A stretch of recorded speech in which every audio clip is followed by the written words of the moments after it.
Gadan ang 65 anyos na paraoma sa sitio sa Gurong, Barangay Kalatagan, Tibang, Virac, Catanduanes. Makalihis na pagsusuagon kan sa iyang ataman na damulag.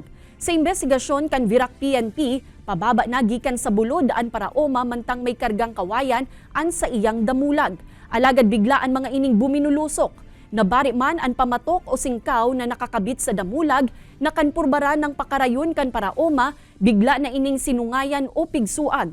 Sigun sa Municipal Agriculture's Office, sarong buffalo ang imbeltong hayop na bistadong maisog. Pagirumduman kan opisina, importante na di man gayong pagpagalon ang mga hayop, urog na pag-abot sa trabaho sa bukid, tanganing di magresulta sa siring na sitwasyon.